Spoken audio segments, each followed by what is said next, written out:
الله أكبر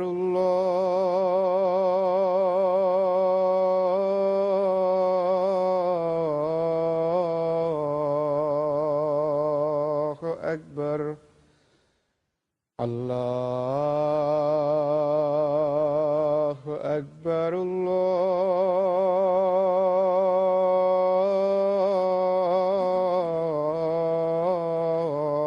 الله أكبر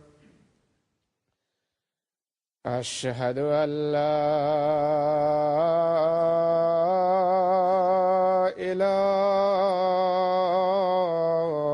إله إلا الله أشهد أن لا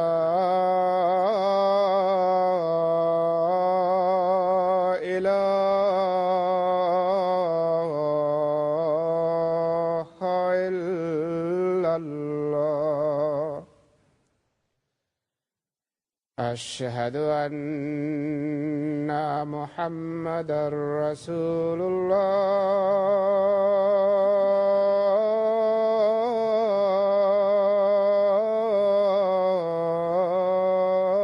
الله أشهد أن محمدا رسول الله حي على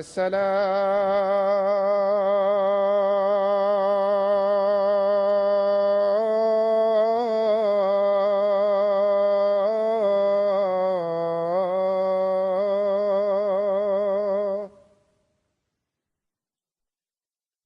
حي على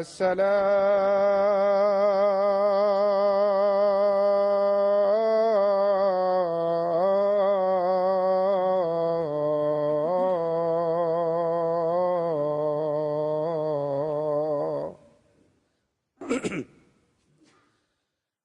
حي على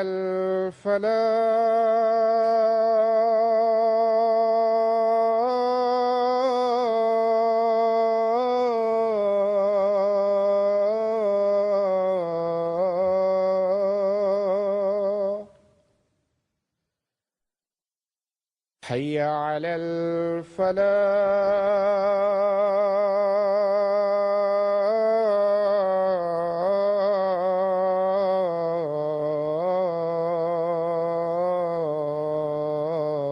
الفلاح الله أكبر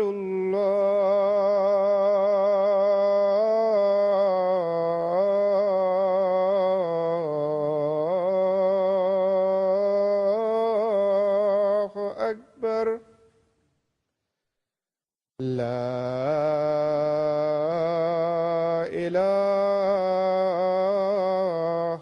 إلا الله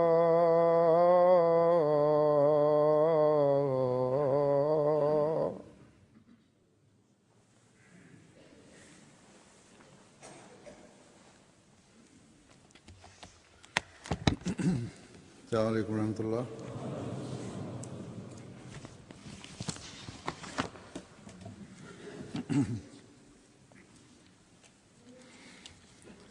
أشهد أن لا إله إلا الله وحده لا شريك له وأشهد أن محمدا عبده ورسوله أما بعد فأعوذ بالله من الشيطان الرجيم بسم الله الرحمن الرحيم الحمد لله رب العالمين الرحمن الرحيم مالك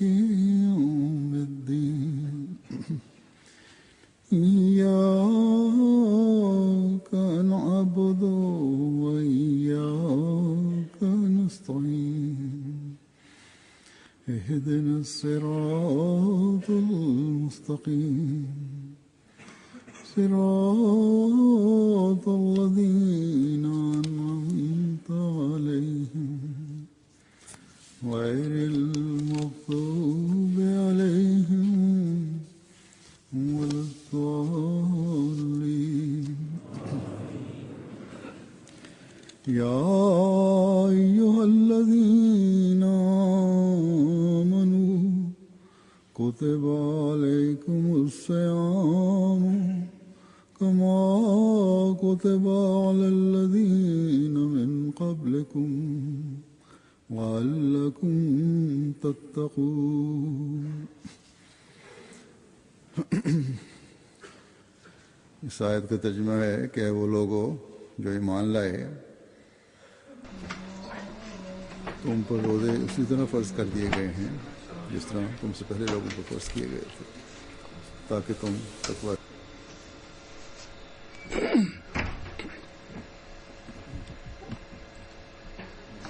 Demin okuduğum ayetimin meali şöyledir: ey inananlar, size oruçlar farz kılınmıştır. Nasıl ki sizden öncekileri farz kılındığı gibi ki takva sahibi olasınız diye. Burada Allah-u Teala'nın lütfuyla dünden itibaren Ramazan başlamıştır. Yüce Rabbimize şükür ediyoruz. O bize başka bir Ramazan'ın içinden geçmemizi bize nasip etmiştir. Bir fırsat vermiştir bize. Bu ayet, demin okuduğum ayeti kerimede Yüce Rabbimiz bir mümin için oruçların önemini ve farz oluşunu beyan etmiştir ve ona dikkatimizi çekmiştir ve aynı anda demiştir ki daha önce geçmiş olan peygamberlerin cemaatlerine de oruçlar farz kılınmıştı. Bunun için, çünkü oruç iman için ilerleme göstermek için gereklidir. Maneviyata ilerlemek için gereklidir. Bugün biz görüyoruz ki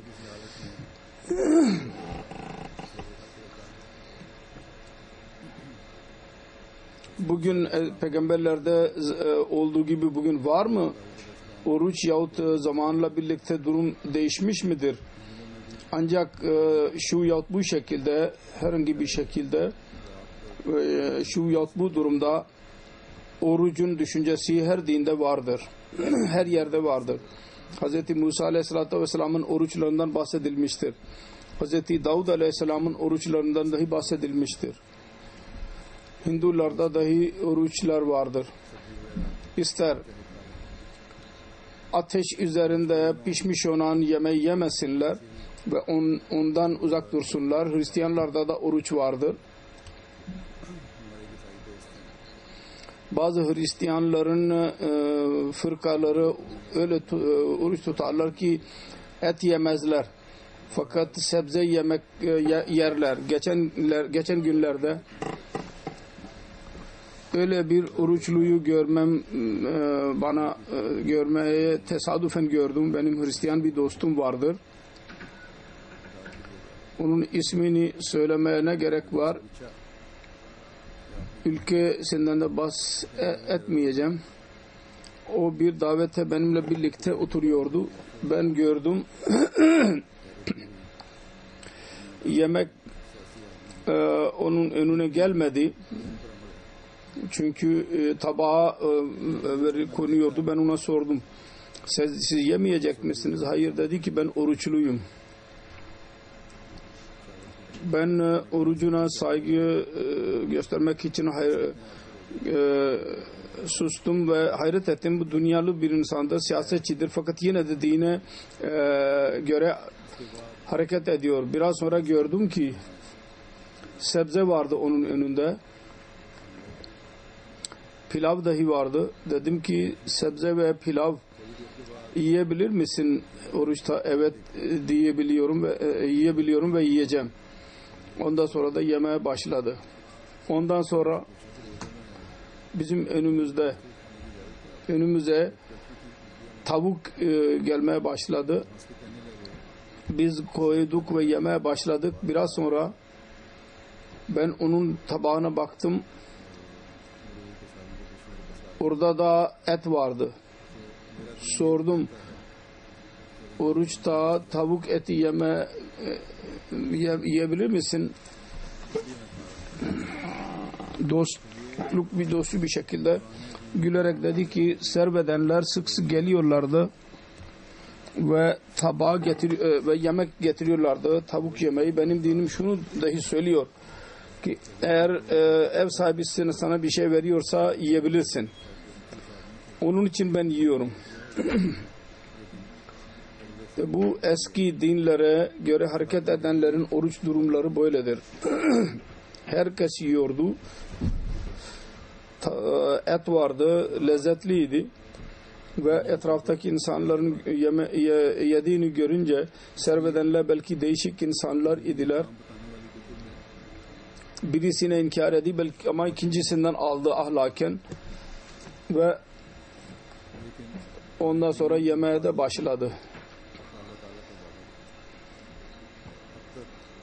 Ahlak dini emirlerin üstün çıktı ki dini emirler veren kitapta açık değildir.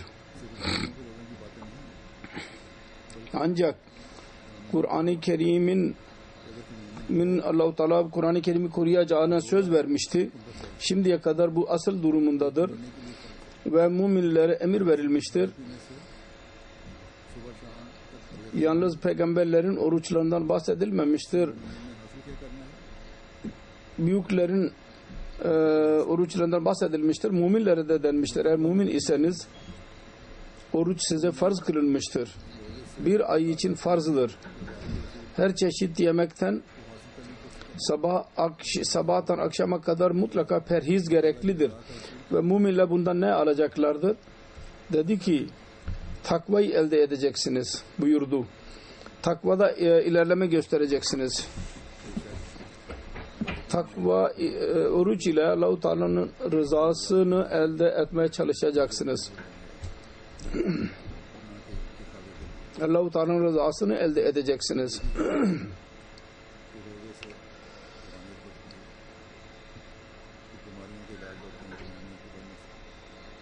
Şüphesiz Kitab-ı Mukaddes Bible'da da havarilere Allah-u Teala'nın rızası uğruna oruç tutmaları kendilerine emir verilmişti. Gösteriş için değil. Sonra şu dahi vardır. Oruç ile maneviyat ilerleme gösteriyor. Hastalıklar tedavi edilir. Ancak orada kefaret düşüncesi orucun ruhunu ki takva idi onu yok etmiştir. Takvanın elde edilmesi yoksa o zaman orucun feyizinin önemi dahi kayboldu. Ve feyiz yoksa o zaman orucun yalnız ismi baki kaldı. İsmen oruç vardır.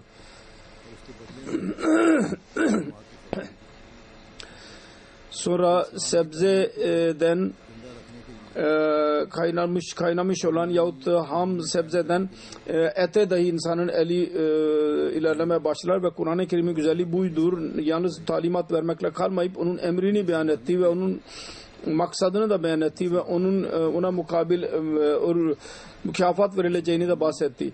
İslamiyet'in talimatını zinde tutmak için fiili örnekler ileri sürmek için müceddidler ve evliyaların silsilesini devam ettirdi. Ve şu anda özellikle Mesih-i Mevud, Mehdi Mevud Aleyhisselatü Vesselam'ı göndererek Müslümanlara ve gayrimüslimler herkes için bu talimatın ruhunu asıl durumunda ihya etmek için onun da bütün malzemelerini temin etti. Ve Kur'an-ı Kerim'de sık sık telkin etti. Orucun ruhunu anlamak için müminlerin dikkatini çekti. Hz. Mesih Aleyhisselatü Vesselam bir yerde der ki Üçüncü şey, İslamiyet'in rüknü olan, şartı olan oruçtur. Orucun gerçeğinden de insanlar vakıf değildirler. Bu insanlar ondan vakıf değiller. Oruç yalnız şu değil ki insan aç kalsın. Bunun bir etkisi vardır. Gerçeği vardır ki o da tecrübe ile elde edilir. İnsanın fıtratında vardır ki ne kadar az yerse o derece tezkiye nefsi olur ve keşif kuvvetleri çoğalır. Allah-u Teala'nın menşei bundan şudur ki bir gıdayı azaltın ve diğer gıdayı çoğaltın. Daima oruç bunu daima gözünün önünde bulundurmalı. Bundan yalnız aç kalmak murad değil. Aksine şöyle de yapmalı ki daima Rabbini zikretsin. Ki tebettül ve inkita yani Allah-u Teala'ya çekilmiş olsun. Oruç ile gaye budur ki yalnız bir yemeği bırakarak ki bedene rızık veren yemeği bırakarak ruh için teselli olanı rızıkı elde etsin. Ancak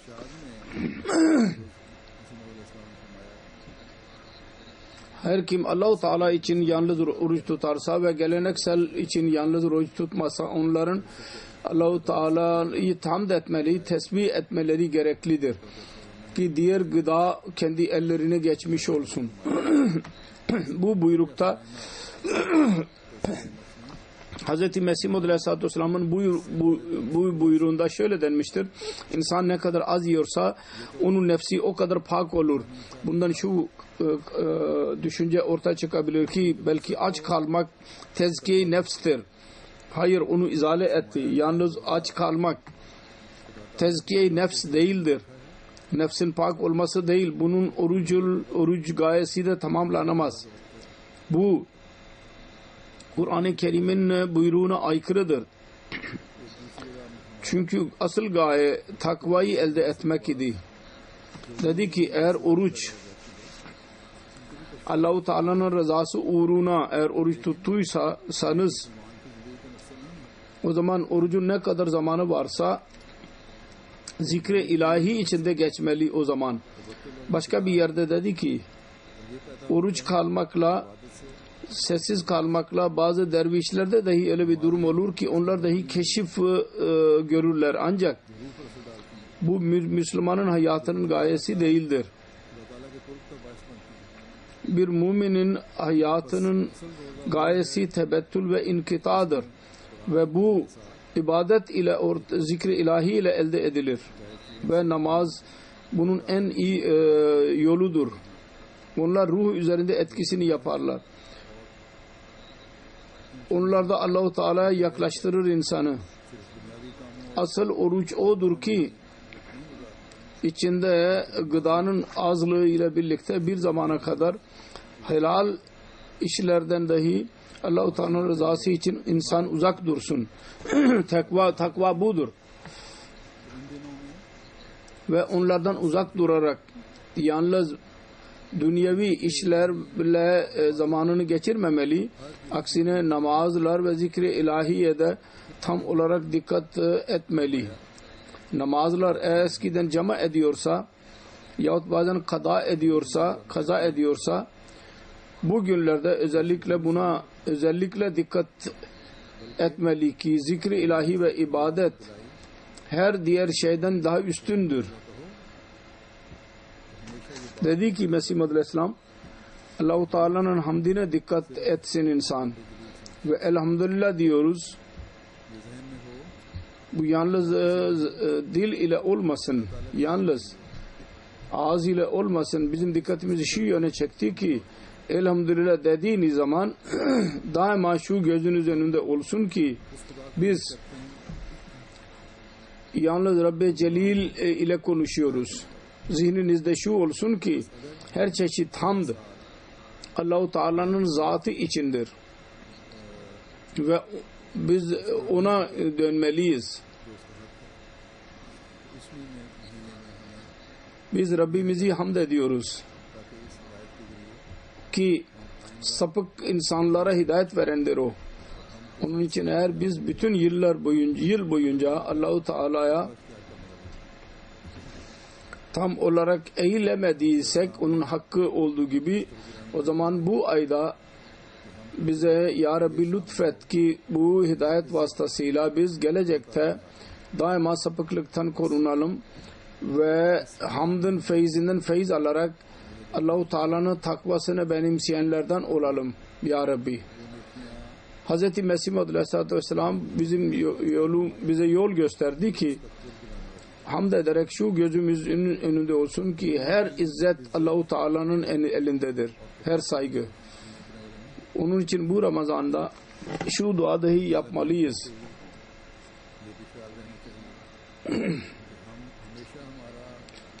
Hayır yapmayı Allah-u Teala bana nasip etsin ki bizi Allah-u Teala'ya yaklaştırsın.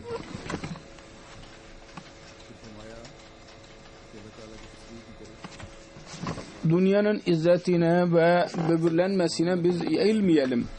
Allah-u Teala'ya hamd ederek şu dahi gözümüzün önünde olmalı ki biz daima Allah-u Teala'nın zatına güvenmeliyiz. Dünyaya güvenmemeliyiz.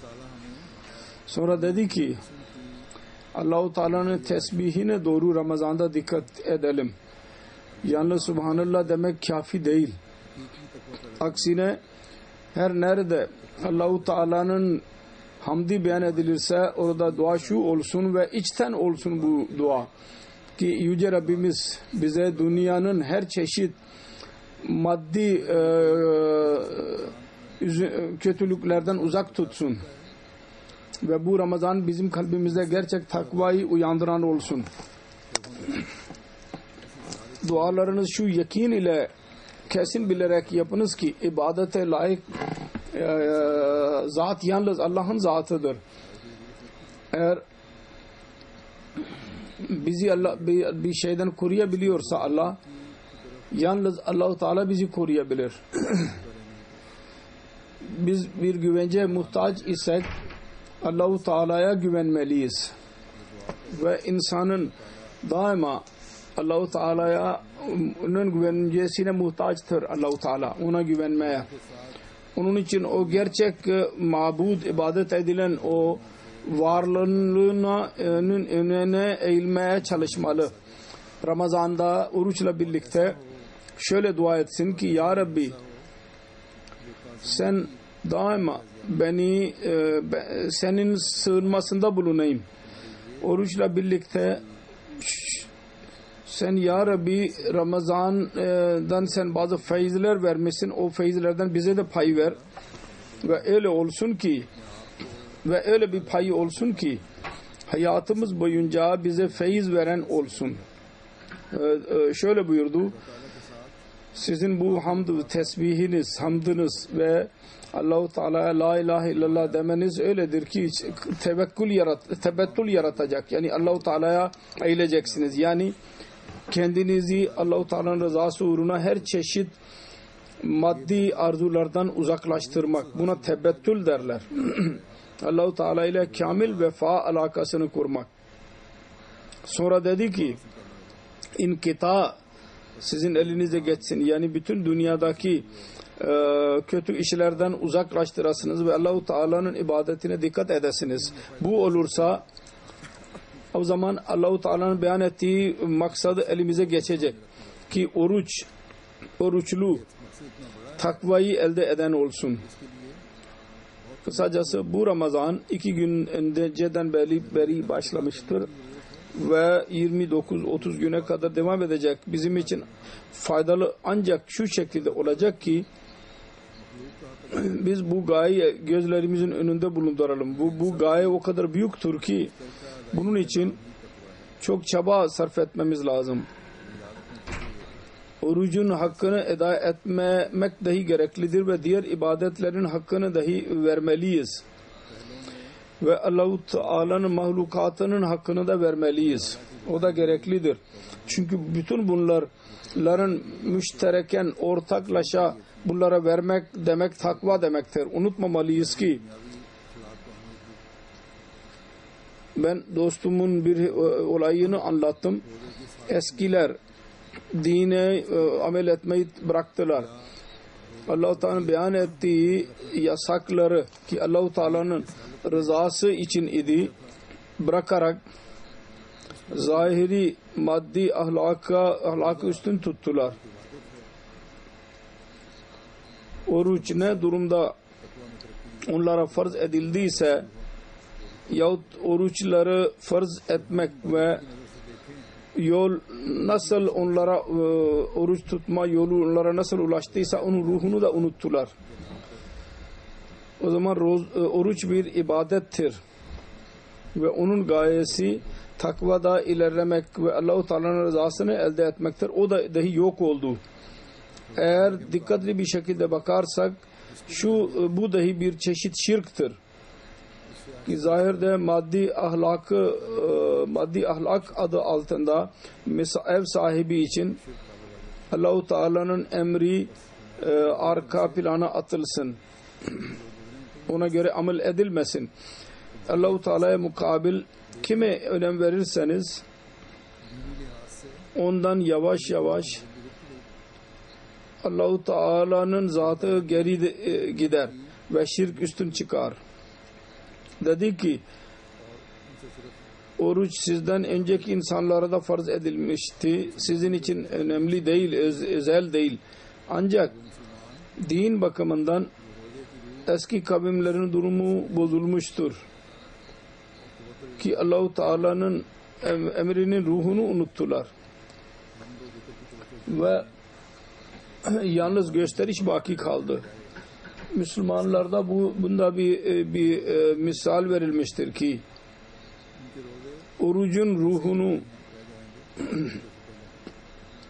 anlayan ve tebettül ilallah ileri adım atmak ve oruçta hamd etmek ve zikir etmek ve namazları korumak yerine yalnız kendi oruç tutmaktan böbürlenirler, iftihar ederler. Onların oruçları eskilerin oruçları gibi kalacak.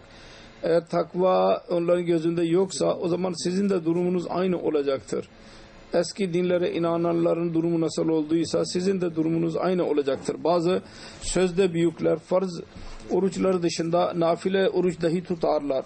Onu dahi gösterirler. Halbuki nafile genellikle gizli olur. Gizli bir ibadettir. Öyle insanlardan Mesih Muhammed Aleyhisselatü Vesselam dahi bahsetmiştir. Misafir gelirse yemek çağırarak derler ki siz yiyiniz. Beni bir özrüm vardır. Yahut yemek zamanında birisinin evine gidecekler. O da misafir ona bir şey verirse hayır ben bir şey yiyemerim çünkü mecburi vardır.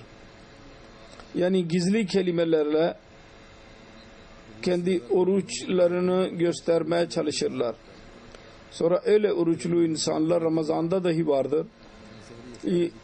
Orucun uzunluğundan bahsederler. Mesela bugünlerde çok uzun oruçlar vardır. Yaz günleri olduğu için onu mutlaka gösterecekler.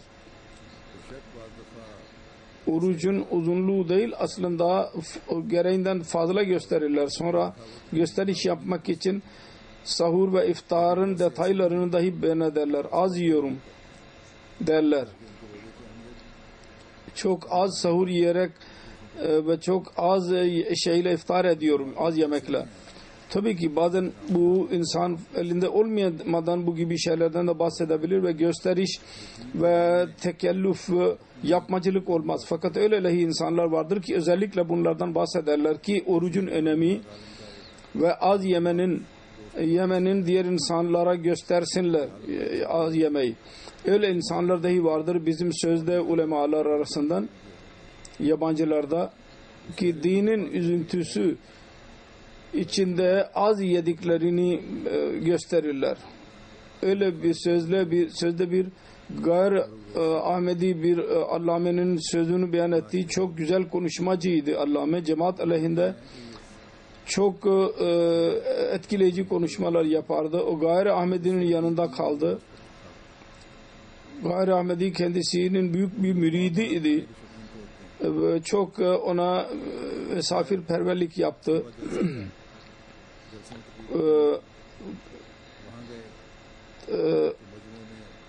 Sabahleyin dahi o alim 3 tane tavuk yedi. Bu allameler yerler tabi. Ondan sonra celsa vardı. Celsada konuşma yapacaktı. Oraya gitti ve toplumda insanlara göstermek için şuradan başladı. Dinin hizmetçileri, Seyyid ve Resulullah'ın torunu, üzüntüden dolayı ben bir şey yemedim. Benim mideme bir buğday dahi girmedi. Ben önünde oturuyordum. Benim önümde diyordu ki 3 tane tavuk yemişti ve diyordu ki bir tanecik dahi benim mideme girmedi. Tabii ki pilav yememişti ama 3 tane tavuk yemişti. Neyse, bu gibi alameler vardır ki onların dinlerinin üzüntüsü ve ibadetleri ve oruçları dahi Allah-u Teala'nın rızası uğruna değildir. Yalnız gösteriş içindir. Ve Allah-u Teala dedi ki sizin her ibadetinizin gayesi takva olmalı. Eğer sizin ibadetiniz yalnız gösteriş ise o zaman ne eskiler bu gösteriş oruçlardan bir ecir aldılar ne de şimdi verilecek. Evet, elbette orucu göstermek için maksat dünya insanlara korkutmak ise ve ki onlar sizin hayırınızın etkisi altında kalsın, ecriniz buydu ve siz onu elde ettiniz. Fakat Allah katında başka bir ecri olmayacak. Eğer Allah-u Teala'nın bir ecir istiyorsanız, orucun ecrini istiyorsanız, bu takva olmadan olamaz. Ve takva konusunda yalnız Allah-u Teala karar verebilir. Kim takvadan yanadır ve kim değildir. Bir mümin böyle düşünürse ve kendi Ramazan'ını geçirmeye çalışırsa bu oruçlar Allah-u Teala'nın rızası için olacaktır. Onun bir yolu vasıtası olacak. Tezkiye nefsi yapanlar olacak bu oruçlar. Bu oruçlar gelecekte hayırın devamına sebep verecek. Böyle öyle insanlar arasına girecek ki onlar hakkında Hz. Resulullah sallallahu aleyhi ve sellem demiştir. Her kim Ramazan'ın orucuyla iman durumunda ve kendisini muhasebe ederek Ramazan'ın oruçlarını tutarsa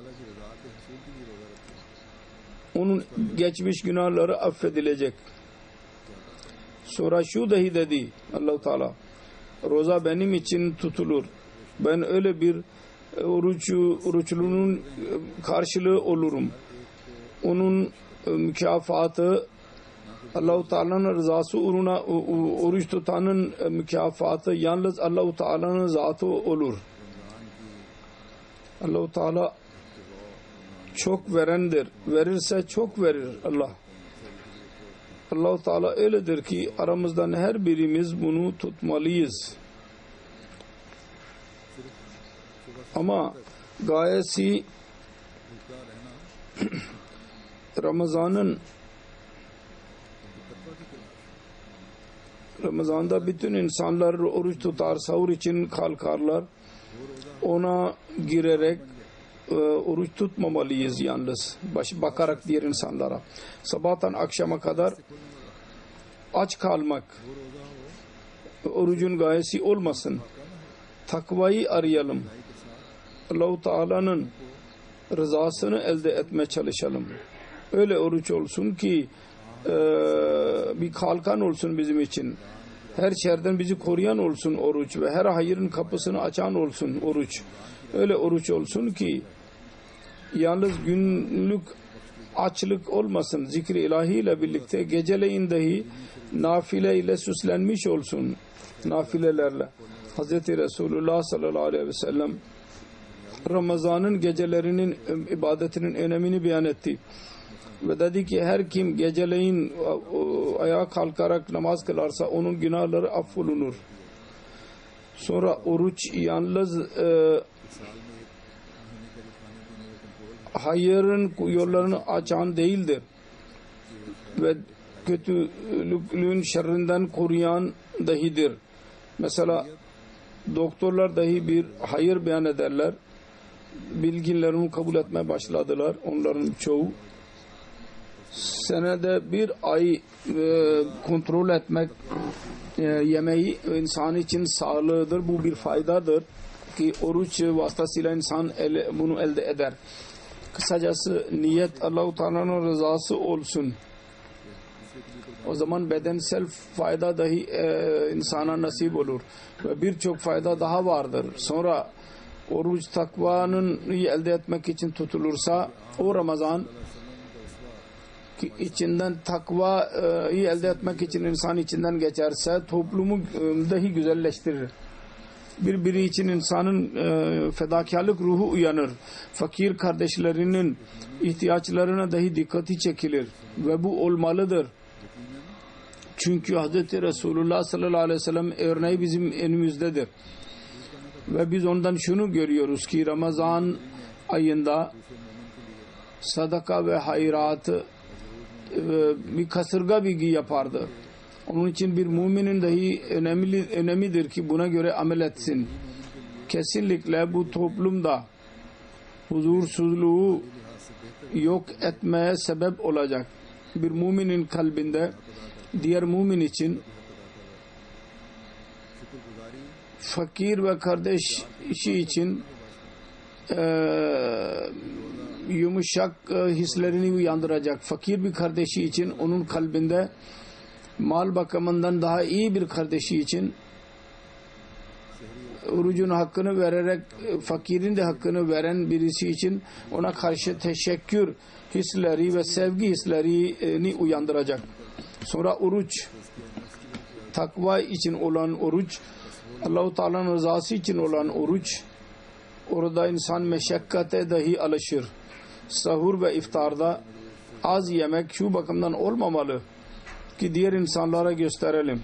Şu bakımdan olur ki bedensel yemeği azaltarak tezkiye-i nefse dikkatimizi çekilsin.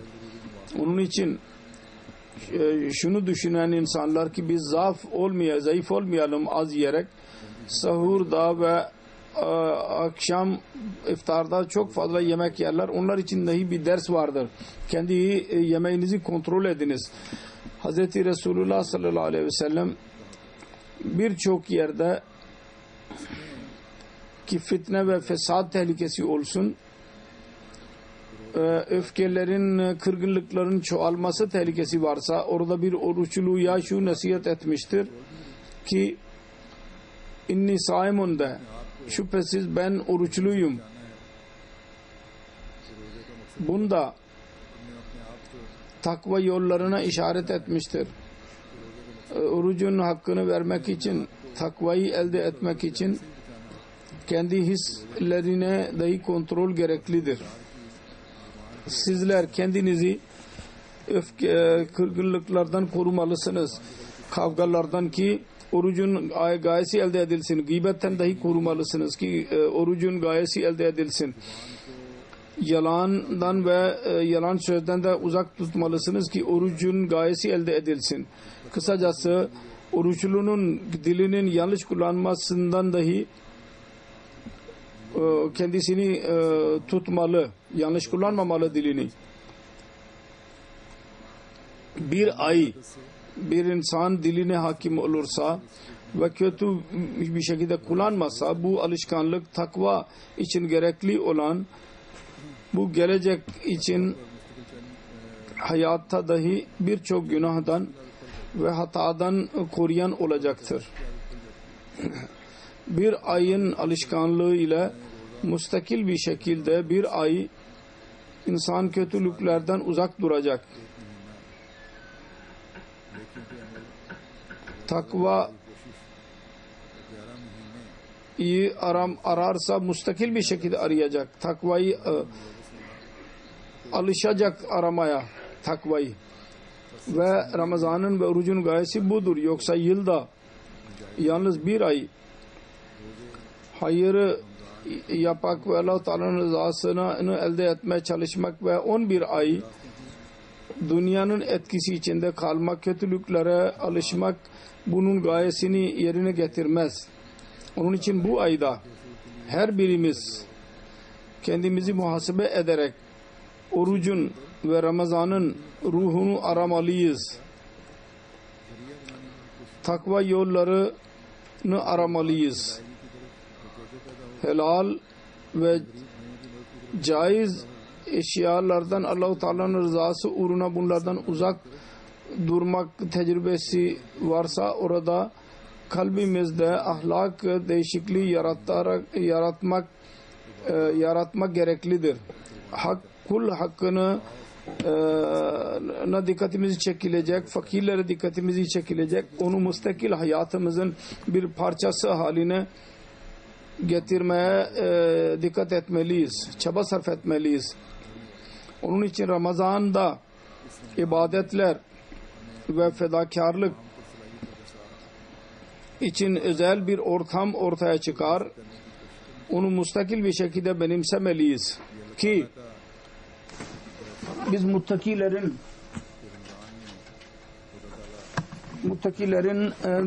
taifesine ilerleyelim. Bu Ramazan'da bütün yeteneklerimizle Allah-u Teala'nın yaklaşmalıyız.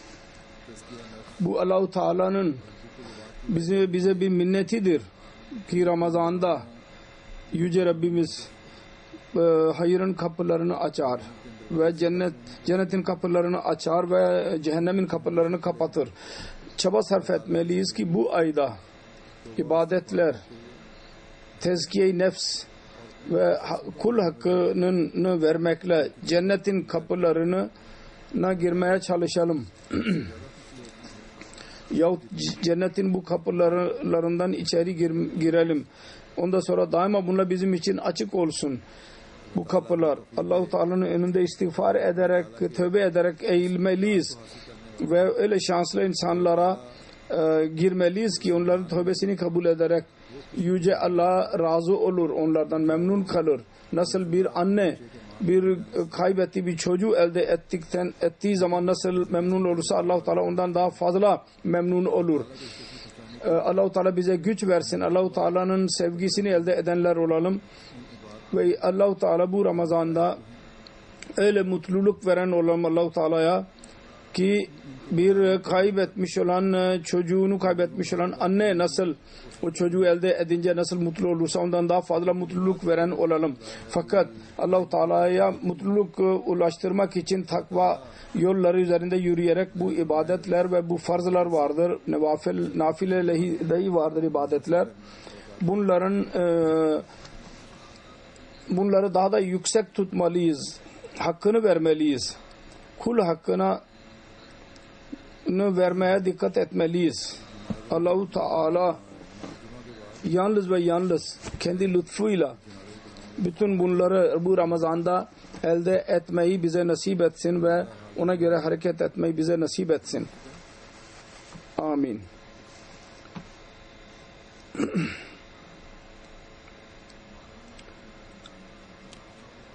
Cuma namazından sonra ben bazı cenazeleri dahi okuyacağım. Hazır ve kayıp cenazeleri dahi. Hazır cenazesi gelmiş midir diye soruyor Amirul Muminin. İrfana Şukur, Doktor Miya Abdüşşukur'un karısınındır. 9 Temmuz 2013 senesinde 62 yaşında vefat etti. İnna lillahi ve inna ileyhi raciun. Şeyh Zekaullah'ın kızı idi. Hz. Müslim Maud Ali üzerinde biat etmişti. Cemaatin güzel bir ailesinde evlendi. Munşil Abdülaziz Ocelvi radıyallahu anhu kendi kocasının dedesi ve Hz. Miya Muhammedin sahib ve Hz. Maulvi Rahmet Ali sahib radıyallahu anh. Muhammedin sahib dahi sahabiydi. Hz. Maulvi Rahmet Ali dahi sahabiydi.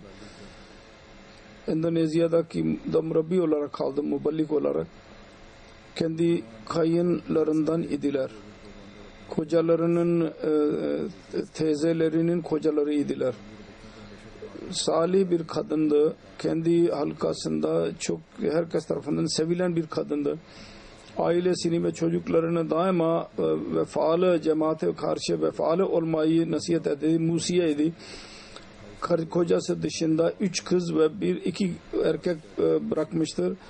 Bir çocuk Doktor Ömer Bey Lahor'da şehit olmuştu. İkincisi bir kızın cenazesi vardır. Melih Hancım, Nesir Hancım'ın kızı Walthamstow 9 Temmuz uzun hastalıktan sonra vefat etti. 5 yaşında vefat etti. İnna lillahi ve inna ileyhi raciun. Vakfe-i No idi ve cenaze gayb Mevlana Abdülkerim Şerma kaç hafta önce vefat etmişti. Defnedilmiştir. 1918 senesinde 26 Şubat Kadiyan'da doğdu. Babası Şeyh Abdurrahim Şerma radıyallahu anh sahabi idi ve Hindulardan Müslüman olmuştu. Kishan Lal idi eski ismi. 1904 senesinde Mesih Maud Aleyhisselatü Vesselam'ın eli üzerinde biyet ederek cemaate girdi. Onun annesi Hazreti Ayşe Begum idi.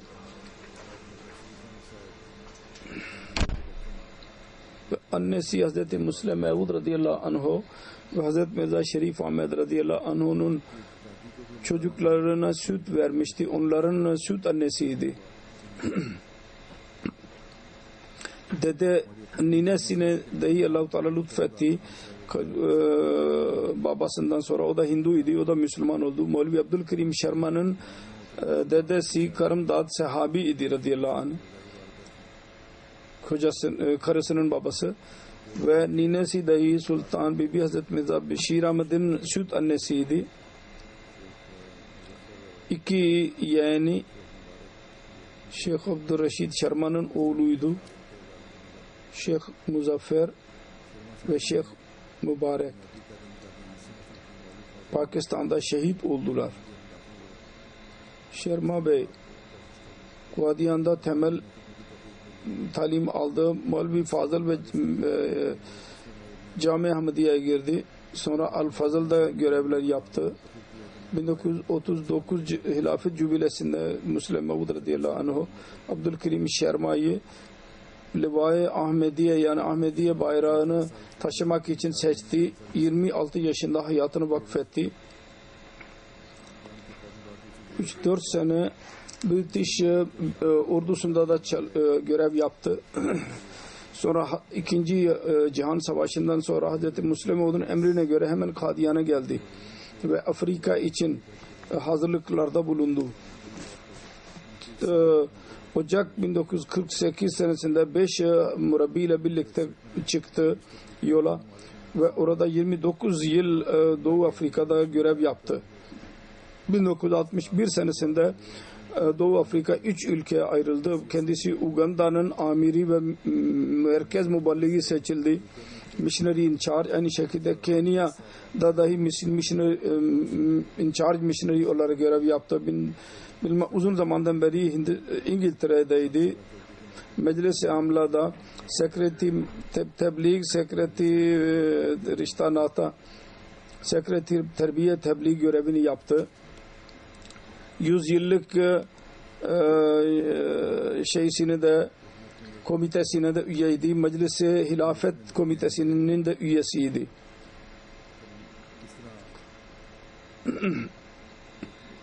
Kendisi yazdığı bir hayat hikayesinde yazıyor ki ben öyle bir hadisedir ki babasının ihlası ve kendisinin babasına nasıl hislerine nasıl saygı gösteriyordu bundan açılıyor bu hadiseler. Diyor ki ben Madrasa Ahmediye'nin 4. ya 5. sınıfındaydım. Bazı sebeplerden dolayı ben çıkmak istedim. Ben istiyordum ki lisede tahsil göreyim medreseyi bırakarak. O gün benim 2 tane dostum Muhammed İbrahim Bakapuri medresemdeyi bırakarak liseye girdiler. Ben de oraya gitmek istedim. 1-2 defa babama söyledim. Fakat o dikkat etmedi. Bir gün biz o evde oturuyorduk. Ben ona ısrar ettim ve dedim ki siz diğer kardeşlere izin verdiniz ve beni niye Medrese Ahmediye'ye gönderdiniz? Babam dedi ki bak ben Hindulardan Müslüman oldum ve bu Allah-u Teala'nın lütfuydu ki İslamiyet'in nimetini bana verdi. Ancak ben üzülüyorum ki ben İslamiyet'e hizmet edemedim. Benim kalbimde bir arzu vardır ki benim oğlum hizmet etsin. Onun için ben seni Medrese-i Ahmediye'ye gönderdim ki din bilgisini elde ederek İslam hizmetine yapabilesin. Ama sen orada tahsil görmek istemiyorsun medresede. Ve namaz kılmaya başladı ondan sonra. Babası bir his ile konuştu. Durumu benim üzerimde çok etki oldu. Ben gece uyuyamadım. Babam için dua ettim. Sabahleyin arz ettim ve babamın rızası için Medrese-i Ahmediye'de kalacağıma karar verdim. Hayatımı vakfedeceğim. Musleh Mevud radıyallahu anh vakfı tehrik istediği zaman mektup yazarak huzura ben de efendim vakıf yapmak istiyorum, lütfen kabul buyurun diye yazdım Musleh Mevud hazretlerine.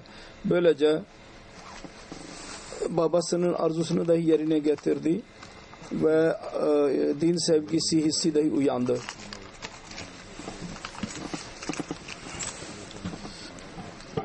Bazı müballikler hakkında Hazreti Müslim Hazreti 3. Halife radıyallahu anh bir defa dediydi, bizim müballiklerden iyi insanlar idi, mescitte oturuyorlardı, bu da onlardan idi.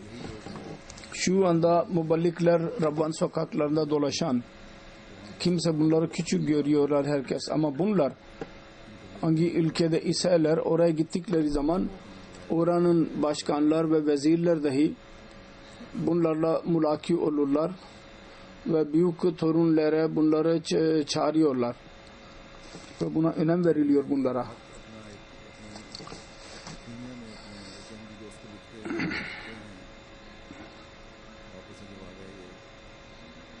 Kenya'da Ahmedi bir dostuna mektup yazarak yazıyor ve diyor ki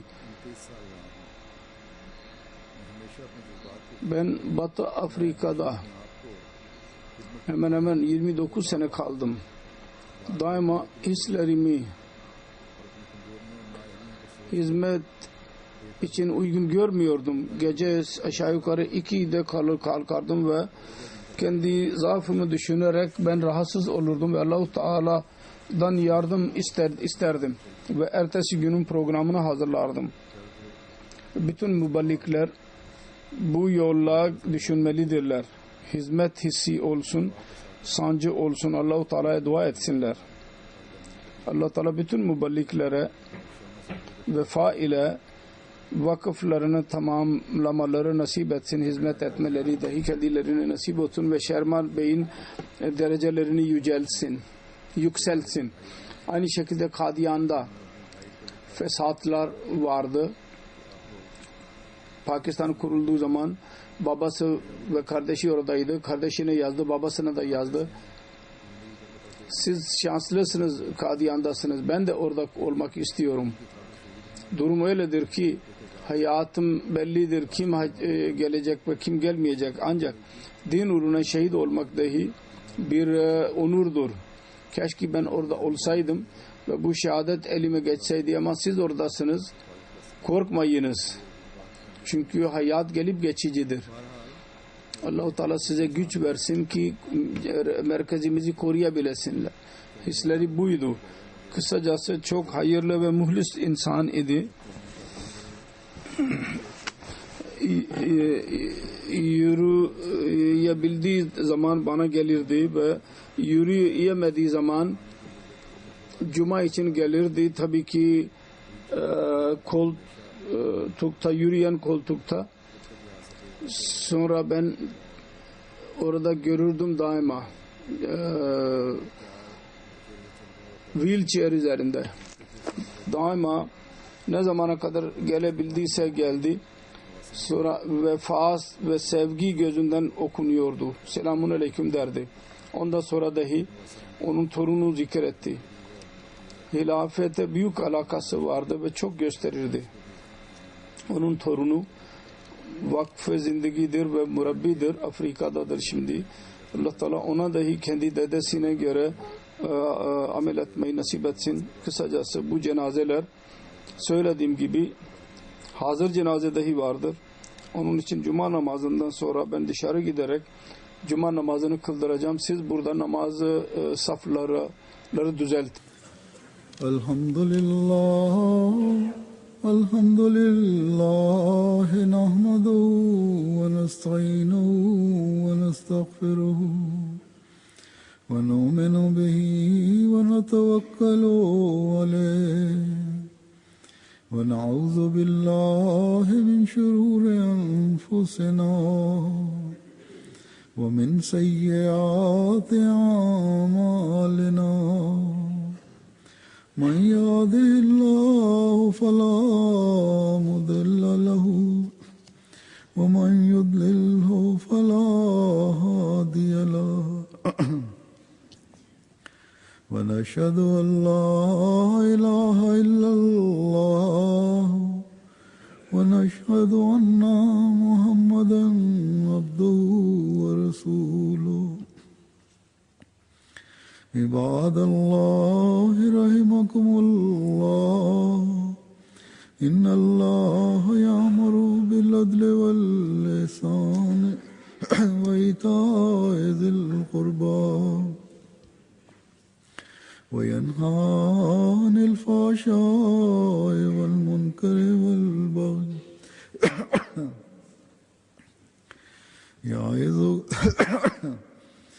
يعظكم لعلكم تذكرون.